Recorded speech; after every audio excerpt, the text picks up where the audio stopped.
है गाइस। तो इसमें हम लोग देखेंगे टेस्ट नंबर 5 का डिटेल्ड आंसर जो आपका यूनिट 1 से है। और ये जो प्रश्न आपको दिए जा रहे हैं ये आपके प्रीवियस ईयर के प्रश्न हैं। उसी पे पहले हम लोगों को पूरा एकदम अच्छा पकड़ बना लेना है, उसके बाद हम लोग इसी तरह से 1 से 2 टॉपिक या जो भी प्रश्न आपको कराए जा रहे हैं, तो आने वाले जो 5 प्रश्न होंगे कम से कम यहाँ से 2 या 3 प्रश्न आपको रिपीटेड मिल जाएंगे सेम टू सेम। तो यहाँ पे जो पहला प्रश्न है उसको देखिए कि नीचे दिए गए मूल्यांकन प्रणालियों से संबंधित कथन दिए गए हैं, उन कथनों को चुनिए जो इन प्रणालियों में सही व्याख्या करते हैं।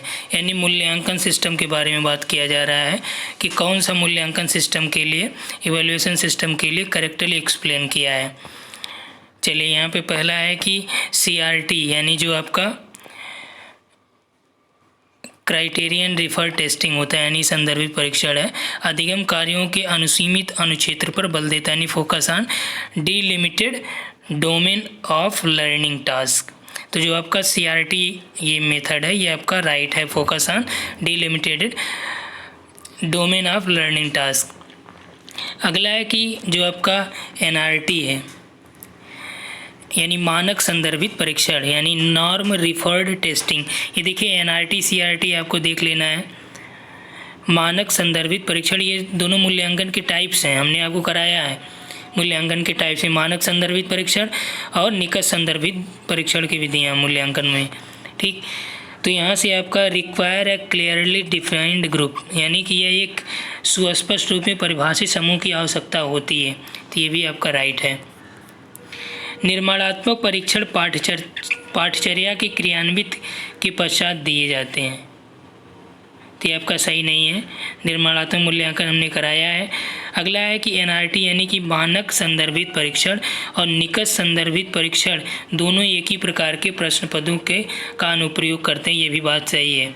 ठीक, अगला है कि शिक्षण क्रियान्वयन की विधियों अवधि में संकलनात्मक परीक्षणों का नियमित उपयोग होता है। जो आपका शिक्षण क्रियान्वयन संकलनात्मक यानी समेटिव जो टेस्ट है, अब देखिए यहाँ पे सभी प्रकार के टाइप दिए गए हैं जो आपको मूल्यांकन में हमने आपको बताया था। तो ये कह रहा है सीमित उपयोग होता है, नहीं। प्रभुत्व परीक्षण मानक संदर्भित परीक्षण के उदाहरण है, ये भी आपका रॉन्ग है। ठीक, तो यहाँ पे जो आपका सही उत्तर हो गया 1, 2 और 4। तो यहाँ पे देखिए ऑप्शन कहाँ गया, यहाँ है। तो यहाँ पे जो 1, 2, 4 ये सेकेंड वाला राइट है पहले का। दूसरा देखिए कि शिक्षण विधियाँ दी गई हैं और उसमें आपका मिलान करना है, तो प्रभावी बनाने में क्या सहायक होता है किसी भी शिक्षण विधि का। तो जैसे व्याख्यान है वर्णनात्मक जो शिक्षा विधि एक्सपोजिटरी मेथड है, इसको जो प्रभावी बनाया जा सकता है, ये कैसे बनाया जा सकता है। जो आपका वर्णनात्मक या व्याख्यात्मक विधि है इसको व्यवस्थित करके और इसको स्टेप बाय स्टेप में करके आपका ये प्रभावी बनाया जा सकता है। इसमें देखिए कौन सा है आपका प्रकरण हो गया समस्या ध्यान व्यवस्थित सोपानिक संरचनात्मक। तो जो सही उत्तर यहाँ पे आपका हो जाएगा पहले का वो है 4th। यहाँ पे फिर से देख लीजिए ये है 4th व्यवस्थित और सोपानिक यानी सिस्टमेटिक और स्टेप बाय स्टेप। अन्वेषणात्मक विधि में क्या होगा यानी जो इन्वेस्टिगेशन मेथड है उसमें क्या हो सकता है। तो इन्वेस्टिगेशन में क्या होता है कि आपको कोई भी प्रॉब्लम्स होती है उस पर फोकस करके जो भी उसमें चुनौतियां हैं उसको आपको मतलब चुनौतियों को पैदा करना, चैलेंजिंग को एक्सेप्ट करना होता है। तो आपका ये 3rd है। अगला है कि जो आपका डिस्कशन मेथड है, डिस्कशन मेथड के अंतर्गत आपको क्या करना पड़ता है कि कोई भी मान लीजिए मामला आ गया तो उसमें आपको कोई भी विचार या स्वतंत्रता होती है कि आप अपने अकॉर्डिंग जो है वहाँ पे चर्चा पर चर्चा कर सकते हैं, लेकिन उस टॉपिक के अकॉर्डिंग। तो यहाँ पे आपका क्या है सही उत्तर, परिचर्चा में किसी प्रकरण के चयन की स्वतंत्रता, विचारों के स्पष्ट आदान प्रदान की गुंजाइश। अगला है पर्सनलाइज्ड मेथड। पर्सनलाइज्ड मेथड में क्या होता है, इसमें आपका होता है कि जो भी आपके व्यक्तिगत विधि में जो भी आपके संबंध हैं यानी जो भी संबंध है उसमें विश्वास और खुलापन हो, यही आपका पर्सनलाइज्ड है। कि जब आप किसी को कहते हैं ये हमारे पर्सनल व्यक्ति हैं यानी कि आपके वो विश्वसनीय व्यक्ति हैं, एक प्रकार से कह सकते हैं। ठीक, तो इसमें कौन सा सही हो गया, यहाँ पे देखिए कि पहले का 4th, दूसरे का 3rd। पहले का फोर्थ, दूसरे का third.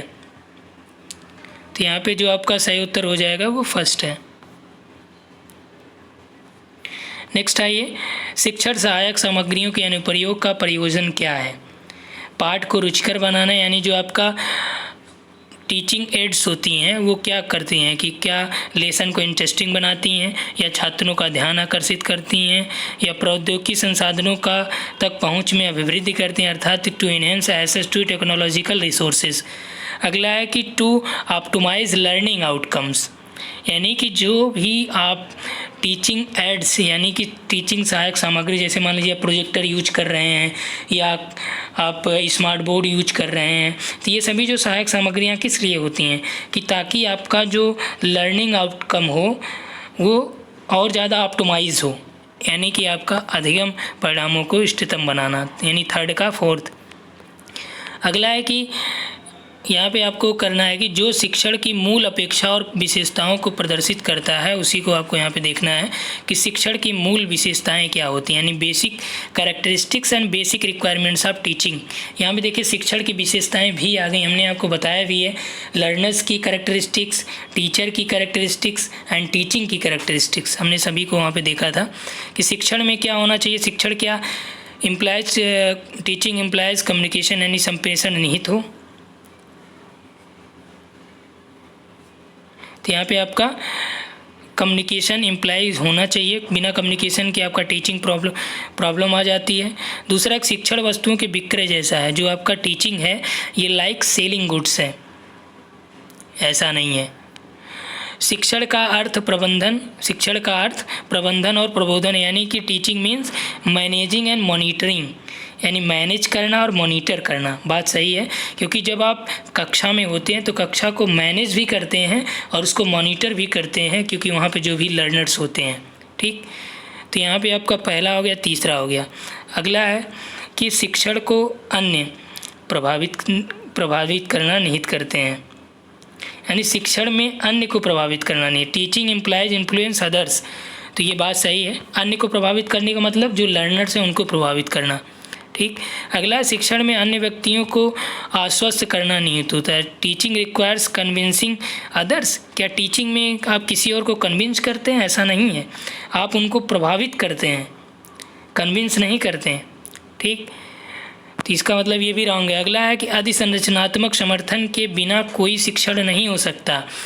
There can be no teaching without infrastructure support, क्या बिना इंफ्रास्ट्रक्चर के सपोर्ट के कोई भी टीचिंग नहीं हो सकती? ऐसा नहीं है। ज़रूरी नहीं कि हर जगह आपको इंफ्रास्ट्रक्चर सपोर्ट मिले सीखने के लिए या टीचिंग करने के लिए। ठीक, जैसे मान लीजिए यहाँ पे हमने आपको सपोर्ट किया तो आप ऑनलाइन सीख रहे हैं, या आप कहीं रास्ते में जा रहे हैं, किसी की स्थिति या दशा को देख के, या किसी के कोई भी सिचुएशंस में आप हैं वहाँ पे, या फिर आप किसी प्रॉब्लम्स में शामिल हैं, वहाँ पे भी आपको कहीं ना कहीं एक प्रकार की लर्निंग होती है, अधिगम होता है, एक सीख मिलती है। तो ये ज़रूरी नहीं कि इंफ्रास्ट्रक्चर वहाँ पे हों। तो यानी कि 1, 3 और 4 सही उत्तर ए। ओके, तो फोर्थ का ए। अगला है, दी गई सूची में उन प्रमुख शिक्षण व्यवहारों की पहचान कीजिए जिन्हें प्रभाविता की दृष्टि से सहायक पाया गया। यानी कि जो शिक्षण व्यवहारों में प्रभावित करते हैं शिक्षण व्यवहारों को, तो उनके बारे में आपको आइडेंटिफाई करना है यहाँ पे कि कंट्रीब्यूट ऑफ इफेक्टिवनेस, पाठ की अस्पष्टता है, क्या लेसन की क्लैरिटी ये प्रभावित करती है? जी हाँ, लेसन की क्लियरिटी है, क्योंकि जब लेसन क्लियर होगा तभी तो व्यक्ति उतनी अच्छे तरीके से ये प्रभाव डाल पाएगा। अगला है कि अन्वेषी प्रश्न, जो प्रूविंग होती है, क्या वो यहाँ पे सहयोग करती है? ऐसा नहीं है। खोज वाले प्रश्न जरूरी नहीं है, जो आपके पाठ्यक्रम है आप उन्हीं से संबंधित प्रश्न पूछिए। अगला है कि शिक्षक कार्य अभिमुखता, टीचर टास्क ओरिएंटेशन, यानी यहाँ पे जो कार्य होता है वो टीचर टास्क यानी शिक्षक के अकॉर्डिंग होता है, शिक्षक या टीचिंग ओरिएंटेड होता है। ठीक, टीचर टास्क ओरिएंटेशन होता है यहाँ पे, तो यानी कि ये भी आपका ये यहाँ पे राइट है। नेक्स्ट है छात्र की सफलता दर, तो क्या जो शिक्षण व्यवहार है उसमें छात्र की सफलता दर उसको प्रभावित करती है? सक्सेस स्टूडेंट रेट, तो ये भी आपका राइट है, क्योंकि किसी भी कक्षा में जितने विद्यार्थी सफल होंगे, जैसे आप किसी कोचिंग का ले लीजिए, कोई यूपीएससी की जो कोचिंग हो गई या मान लीजिए नेट जेआरएफ की जो कोचिंग, वहाँ पे जैसे जितना ज़्यादा लोग सफल होंगे वह शिक्षण व्यवहार में या जो वहाँ पे शिक्षक है उसके प्रभाव उतने ज़्यादा प्रभावित होंगे या उतने ज़्यादा वो वहाँ पे और ज़्यादा फेमस हो जाएगा। ठीक, यानी कि आपका फोर्थ भी राइट है। अगला अनुदेशात्मक विविधता, क्या इंस्ट्रक्शनल वैरायटी उसको प्रभावित करती है? तो जी हाँ, जो इंस्ट्रक्शनल वैरायटी है वो प्रभावित करती है। अगला है कि छात्रों के विचार का उपयोग, क्या छात्रों के विचार का उपयोग जो शिक्षण व्यवहार है उसको प्रभावित करते हैं? ये ज़रूरी नहीं है, आप ले सकते हैं विचार, लेकिन ये ज़रूरी नहीं कि आप इनके विचारों से प्रभावित हों। ठीक, तो यहाँ पे आपका 1, 3, 4 और 5 राइट है, यानी कि थर्ड। तो ये आपका 5वें का थर्ड। छठा देखिए, मूल्यांकन प्रक्रियाओं के बारे में है। मूल्यांकन प्रक्रियाओं की पहचान करनी है। निर्माणात्मक मूल्यांकन के बारे में दिया गया है। पूछ रहा है कि शिक्षक पाठ्यक्रम का कार्य पूरा करने के बाद छात्रों को ग्रेड देता है। अगला है कि शिक्षक छात्रों में, तो यहाँ पे देखिए निर्माणात्मक मूल्यांकन में क्या ग्रेडिंग सिस्टम था, तो यहाँ पे ग्रेडिंग सिस्टम आपको देखने को नहीं मिला था, ध्यान दीजिएगा ये। ठीक, दूसरा देखिए, यानी ग्रेडिंग सिस्टम आपका सीबीसीएस में था। और अगला है कि शिक्षक कक्षा में छात्रों के साथ अंतःक्रिया के दौरान सुधारात्मक प्रतिपुष्टि प्रदान करता है। ये बात सही, अंतःक्रिया यानी कि during interaction with student in classroom the teacher provides corrective feedback, यानी बहुत ही करेक्टिव फीडबैक वहाँ पे प्रदान करता है। ये आपका राइट है। अगला देखिए, शिक्षक इकाई परीक्षण में छात्रों को अंक देता है, यूनिट टेस्ट में दे सकता है, लेकिन ये निर्माणात्मक मूल्यांकन के अंतर्गत नहीं आएगा। अगला है कि शिक्षक कक्षा में छात्रों के संदेहों को स्पष्ट करे। ये आपका निर्माणात्मक मूल्यांकन में आएगा, क्योंकि ये स्ट्रक्चर के निर्माण की बात करता है। छात्रों के समग्र निष्पादन के बारे में 3 माह के अंतराल पर अभिभावक को रिपोर्ट। ये आपका देखिए सीबीसीएस का ही है, 3 से 6 माह। शिक्षक प्रश्नपत्र सत्र के माध्यम से अधिगमकर्ता की प्रेरणा में वृद्धि करता है। ये आपका राइट है, यानी कि आपका बी, डी और एफ। तो सही उत्तर यहाँ पे क्या हो जाएगा, छठे का फोर्थ। अगला देखिए, समस्त शिक्षण। ये देखिए दोबारा हम प्रश्न दिए हैं, जो आपका दूसरा टेस्ट या तीसरा टेस्ट में ये वाला प्रश्न आपको दिया गया था कि समस्त शिक्षण का उद्देश्य अधिगम को सुनिश्चित करना होना चाहिए। ये कई बार पूछा गया, इसलिए हमने दोबारा दे दिया। समस्त अधिगम शिक्षण का परिणाम होता है। तो यहाँ पे देखिए कि समस्त शिक्षण का उद्देश्य अधिगम को सुनिश्चित करना होना चाहिए, आपका राइट है, क्योंकि किसी भी शिक्षण में यदि अधिगम नहीं हो रहा है तो शिक्षण नहीं होगा। यानी वो टीचिंग तब मानी जाएगी जब उसमें लर्निंग हो, कोई भी लर्नर्स को वो लर्न करे, तभी वो टीचिंग मानी जाएगी। यानी कि all teaching should aim to ensuring learning. And next है कि all learning results from teaching. तो यहाँ पे कह रहा है कि समस्त अधिगम शिक्षण का परिणाम होता है। ये जरूरी नहीं है, समस्त अधिगम नहीं होता, केवल होता है यहाँ पे अधिगम शिक्षण का परिणाम है, तब ये भी राइट होता है। लेकिन यहाँ पे समस्त हो गया, क्योंकि all learnings results from teaching is not, ये आपका जो समस्त अधिगम है अर्थात कि शिक्षण का परिणाम हो, ये ज़रूरी नहीं होता, कंपलसरी नहीं है, नॉट कंपलसरी है। यानी कि ज़रूरी नहीं कि सभी जो अधिगम है ये शिक्षण का ही परिणाम हो। कुछ आपका बिना शिक्षण के ही आप सीखते हैं, यानी खुद के अनुभवों से भी आप सीखते हैं। तो यहाँ पे ये वाला रंग हो जाएगा कि नहीं, क्योंकि यहाँ पे आल लर्निंग दिया है, केवल लर्निंग दिया होता, लर्निंग रिजल्ट फ्रॉम टीचिंग, तब यहाँ पे ये राइट होता। तो यहाँ पे आपका केवल ए राइट है, रीजन आपका यहाँ पे रॉन्ग है, यानी कि सी वाला। ठीक, नेक्स्ट आइए, कह रहा है कि समुच्चय शिक्षण की प्रकृति और उद्देश्यों का उत्तम ढंग से विवरण प्रस्तुत किया गया और नीचे दिया गया है, उसको आपको यहाँ पे करेक्ट करना है कि कौन सा करेक्ट है। शिक्षण और अधिगम अविच्छिन्न रूप से संबंधित हैं, तो ये बात यहाँ पे राइट है। शिक्षण और प्रशिक्षण के बीच कोई अंतर नहीं होता, अंतर होता है। जो आपका टीचिंग होती है और ट्रेनिंग होती है, इन दोनों में डिफरेंस होता है। समझ में आई बात। अगला है, समस्त शिक्षण का सरोकार छात्रों में कुछ प्रकार के रूपांतरण को सुनिश्चित करने से होता है। अभी आपने देखा कि टीचिंग तभी पॉसिबल है जब वो इंश्योर करे लर्निंग को, ओके, यानी लर्निंग को सुनिश्चित करे, अधिगम को सुनिश्चित करे। तो ये आपका यहाँ पे सही हो गया। नेक्स्ट आइए डी वाला देखिए, समस्त अच्छा शिक्षण प्रकृति में औपचारिक होता है। ये ज़रूरी नहीं कि फॉर्मल हो नेचर में, ये रॉन्ग है। ई वाला देखिए कि शिक्षण एक वरिष्ठ व्यक्ति होता है, ये ज़रूरी नहीं कि सीनियर पर्सन करे तभी टीचिंग हो। जैसे यहाँ पे हम सभी डिस्कस कर रहे हैं या हम आपको यहाँ पे इस माध्यम से डिस्कस कर रहे हैं किसी भी टॉपिक पे, तो ये ज़रूरी नहीं है कि यहाँ पे कई लोग जो भी यहाँ पे पेड ग्रुप में शामिल हैं या यूट्यूब पे स्टडी करते हैं तो मैक्सिमम लोग मेरी उम्र से बड़े हैं। तो इसका ये रॉन्ग हो गया कि नहीं कि शिक्षण यानी teacher is a senior person, ये कंपलसरी नहीं है। सभी व्यक्ति किसी न किसी से, अपने छोटों से भी सीख सकते हैं, बड़ों से भी सीख सकते हैं, ठीक। शिक्षण एक सामाजिक कृत्य है जबकि अधिगम एक व्यक्तिगत कृत्य है, ये आपका राइट है। सामाजिक कृत्य कैसे हो गया, यानी सोशल एक्ट कैसे हो गया टीचिंग, क्योंकि ये कई लोग इसमें शामिल होते हैं।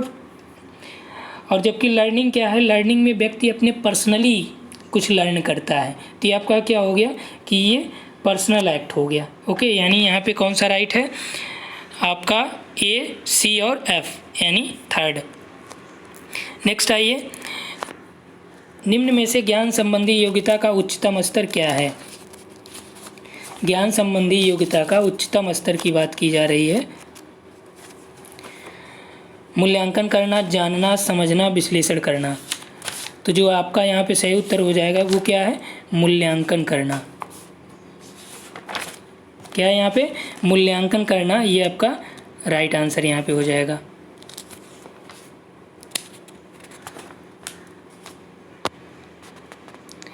नेक्स्ट आइए, कौन सा तत्व शिक्षण को प्रभावित नहीं करता है। अनुभव द्वारा सीखना, शिक्षक का ज्ञान, कक्षा की ऐसी गतिविधियां जो सीखने को प्रोत्साहित करती हैं, शिक्षकों और विद्यार्थियों की सामाजिक आर्थिक पृष्ठभूमि। तो शिक्षण को प्रभावित कौन नहीं करता, आपका यहाँ पे देख लीजिए सामाजिक आर्थिक पृष्ठभूमि। जैसे यहाँ पे हम आपको यहाँ पे स्टडी मटेरियल या जो भी क्लासेज अवेलेबल करा रहे हैं वो मिनिमम पेमेंट में अवेलेबल करा रहे हैं या पेड कोर्स का जो मिनिमम फीस रखा गया है। तो यहाँ पे देखिए कि कुछ लोगों को यहाँ पे मैं अब बिना उसके ही अवेलेबल करा रहा हूँ, यानी बिना फ़ी के ही, क्योंकि कई लोगों की यहाँ पे ये था, प्रॉब्लम्स था कि यहाँ पे अवेलेबल नहीं हो पा रहा था, उनके पास पैसे नहीं थे। तो ये यहाँ पे आप देख सकते हैं, क्या ये शिक्षण को बाधा पहुँचा रहा है, नहीं। लेकिन आपका ये चीज़ें हैं, ये सभी आपका ये बाधक तत्व में, इसको भी आप याद रखिएगा क्योंकि प्रश्न में यहाँ से भी प्रश्न बनता है कि शिक्षण को प्रभावित कौन करता है। अनुभव द्वारा सीखना, शिक्षक का ज्ञान भी प्रभावित करता है, सीखने या प्रोत्साहित करने वाली गतिविधियाँ भी, ठीक। तो यहाँ पे ये आपका रॉन्ग हो गया, यानी फोर्थ वाला यहाँ पे प्रभावित नहीं करता है, ओके। इस वीडियो में इतना ही।